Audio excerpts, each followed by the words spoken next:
Something I've noticed on every client call this week when speaking to brand owners is that nobody checks their store quality tab in GMC. They'll spend 3 hours analyzing search term reports. Maybe they'll split test their ad copy. They're gonna definitely obsess over keyword bids, but they won't spend 5 minutes looking at the scorecard that Google literally gives them. I'm Jackson Blackledge, founder of Echelonn, and I'm going to show you why this one tab is the quickest win in Google Ads that requires 0 campaign changes. Let's get into it. What most people don't realize is your store quality directly feeds into your shopping ad rank. Think about how Google decides which products to show for a given search. It's not just your bid. Google factors in the quality of the shopping experience that you're providing the customers because they want people to stay on Google. So if you're giving the customers a good customer journey, it's smooth, there's no friction, Google will push it. So this is your store quality score doing work in the background every single auction all day long. What this means is 2 stores with identical bids and identical product feeds can rank completely differently on the shopping results page. And that's just because one has a higher store quality score than the other. Like I said, Google want customers to have a good time on their platform, which is Google. So if you have a smoother customer journey than your competitors, Google will rank you higher. The higher quality store gets better placements at the end of the day. And better placement means more impressions, more clicks, and effectively lower CPCs because Google is rewarding your better shopping experience with a more competitive positioning. This is the store quality scorecard. But you can see here, store quality is baked into Google's auction mechanics. In the market, Google awards a top quality score badge to merchants who have exceptional store quality status. And this badge can actually show on your listings as well. At the end of the day, it's a trust signal that Google is surfacing to buyers right at the point of purchase. The moment they decide who to click. So your competitors don't have it, you do, that's an edge. If you had to take something practically, it's that every factor sitting below a 4 on your scorecard is actively dragging down your ad rank in every auction you're participating in. You're already paying to be in those auctions. A low store quality score means you're going to be paying the same or more and getting less out of it. So fix the score, get a better rank, and pay less for the same or better position. Let's get into the factors a bit more. So what I want to do is I want to break down the factors one by one. Okay, so first, shipping experience. All right, so Google scores you on 2 things here: delivery time and shipping cost. Delivery time is where most stores fall. 98% of the fucking orders that we do, these brands, the shipping experience, the return policy, the shipping windows, they are 95% of the time incorrect. Because if your feed is showing something like 11 fucking days, delivery time, it's because Shopify's default sync is definitely pulled in the wrong handling time. Google is comparing that against every other store in your market. So you might be shipping products out in 2 to 3 days, but guys, your Google shopping listings are saying they're not going to get the product until fucking 2-3 weeks away because you haven't done this right. Yes, it might be different on your website, but on the shopping side, they say, I'm going to get this 2nd of April, but really they're going to get like the 20th of March. Especially if you're a clothing company or something where people want something now or this weekend. If you can get the dress to them quick or whatever for the event this weekend, they're going to really be incentivized to purchase your dress because they're like, okay, the other competitor won't get to me in time, but this brand will. I'll go on this site. But you need to have the right shipping times, okay, and handling time. So if your shipping experience is not correct, you need to fix your handling time manually and you need to fix the shipping experience manually. In your GMC, you go into product and store,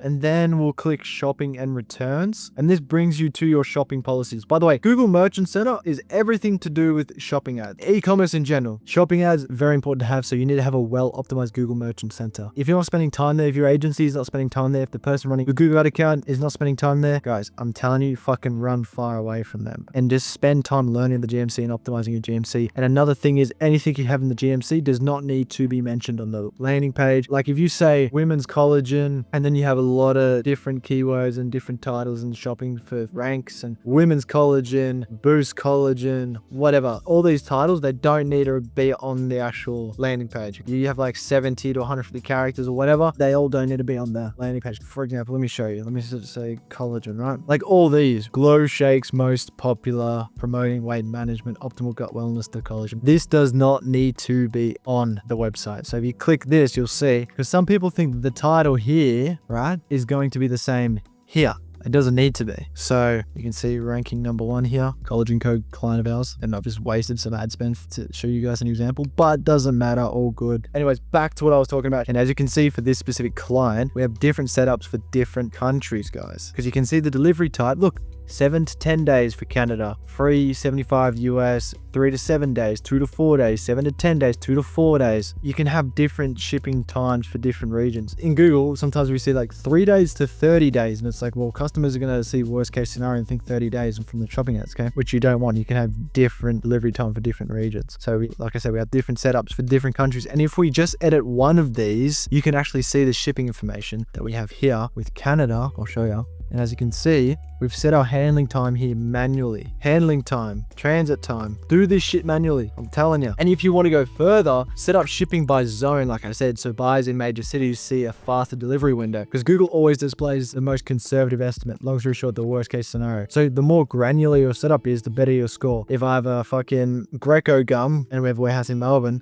might be like same day or 1 to 3, and then Sydney might be 3 to 5 or 2 to 5, and then Adelaide and Perth might be different, and then Asia, so all these regions are going to be different. So the more granular your setup is, the better your score. Second, let's dive into the return experience. So 2 sub factors here: return window and return costs. So return cost is the easier win. If you offer free returns, make sure that's clearly reflected in your return policy settings in GMC, because the return window is about matching your policy page. Rewrite your policy to be specific. How many days, what condition, who the fuck pays, and you want to make sure what's on your website matches what's in your fucking feed. So you go to shippings and returns, and underneath there's return policies, and here you can obviously find your policies for the countries you've set up. So here we have the US. Click into it, and I just want to show you for this client, his return policy is actually at no cost. So once again, having something like this can be an easy, if your brand can provide it, you got to make sure it's set up within the GMC so that it influences your scorecard. Okay, so third one I want to talk about is purchase experience. This one surprises people because it's not about products at all. It's about your checkout environment. So Google scores you on your promotions rejection rate and your e-wallet payment methods. For e-wallet, Google is looking for PayPal, Google Wallet, Apple Pay, Amazon Pay, like more the merrier basically. If you're only accepting standard card payments, you're leaving this score on the fucking floor. Getting even 2 or 3 of these set up in your store can really move your purchase experience score in the right direction. And guys, the funny thing is many stores have these already in place. They just haven't let Google know they have these options, meaning they haven't set them up within the GMC. Going back to a lot of these points, the shipping, the returns, a lot of these brands have these things in place, but they're not uploading this information within the Google Merchant Center, which makes your Google ads and your store quality score fucking terrible. Because Google goes, I want my customers, I want the people to have a good experience going through using Google when they purchase. So if the information you give Google is terrible, they're not going to push your store, they're not going to push your products high rank, because they're like, the people using Google is not going to have a good experience here, so why the fuck would I push this? So going back to that purchase experience one with the more payment methods, the better. This is a low hanging win for you to grab if your store has multiple options. So the fourth one is browsing experience. So this covers high resolution images. For images, Google wants high resolution product shots and multiple images per product. And the scorecard literally shows you your average images per offer as a number. So you can see exactly where you sit against the rest of the market. What can really help you here with boosting images is having lifestyle photos. So here's a brand where they're just using product shots. You see they're not using very many images. Here's another brand, Icon Amsterdam. They've got a lot of photos because they're able to create these product shots, but also utilize lifestyle images. Now, moving on to the next thing, as I said, they also consider website speed, and a similar thing, you have a scorecard against the rest of the market when it comes to speed. So definitely something to pay attention to when you're optimizing the scorecard. The fifth one is store rating. This one shows as incomplete until you opt into Google customer reviews. That's the activation step. Once you're enrolled, Google starts collecting verified post-purchase ratings from your customers and then services those star ratings directly under your shopping listings. If this panel shows incomplete in your account right now, clicking review program, that's the fastest trust improvement you can make today. So to add good customer reviews, we need to go to this part, click on it, add-ons. Then we go to the customer review program page and set up integrations with your review platforms here. The key thing to understand across all 5 of these is Google is benchmarking you against other stores in your niche, in your market over the last 30 days. Every score is relative. When your store provides a smooth, predictable shopping experience across all 5 areas, Google rewards you with better placement, lower CPCs. So you might ask, how do you work on these practically? And here's the rank and priority that you can try. First one is the shipping speed consistency. This is huge. If your product feed says 7 business days, but you're actually shipping in 3, that's a huge mismatch. Google sees that as sort of friction, so you need to fix your feed to match your actual shipping shipping times, or better yet, speed up your shipping. Secondly, return policy clarity. This is a low-hanging fruit. Google's looking for clear, easy to find return policies and match what you actually do. If needed, I would honestly just rewrite yours to be really specific. Go with things such as how long do customers have? What's the condition? Who pays for the return shipping? The more clear you are, the better. Thirdly, product images. Google wants at least 3 images per product, not like stock photos. They want actual product shots from multiple angles. If you're running shopping ads with 1 image, guys, you are hurting yourself. I'd say the fourth one is landing page experience. Does your landing page match your ad promise? Does it have clear pricing? Is the checkout process smooth? Because Google measures this. Fifth one, reviews. Having store reviews can help in more ways beyond just the scorecard. It can actually help you get more clicks in Google search results, because when people see reviews, multiple stars, whatever, they build trust with you. You get that edge over your competitors. The key thing is to understand Google is not asking you to be perfect. They're just asking you to be clear. When your store provides a smooth, predictable shopping experience, Google rewards you with better placement and lower CPCs. But where do you actually find this tab? So you log into your Google Merchant Center. Next, you go and open up your products and store, and right underneath is store quality. Go ahead, click into it, and that's how you get into this interface right here. That's it. That's where it lives. If you need help with this stuff, or you want to dive into your actual ad account as well to find more quick wins, I'm more than happy to chat. Grab a time with myself. Link in the description to book a free call with myself, and I'm happy to walk you through your ad account, have a look at your GMC, and we can do some practical steps. That's if you don't have time to do it yourself, or if you just want an expert to do it and have a look. Anyways, that is the video. I appreciate you guys watching. All the best. Crush it this Q1, and I'll see you on the next video.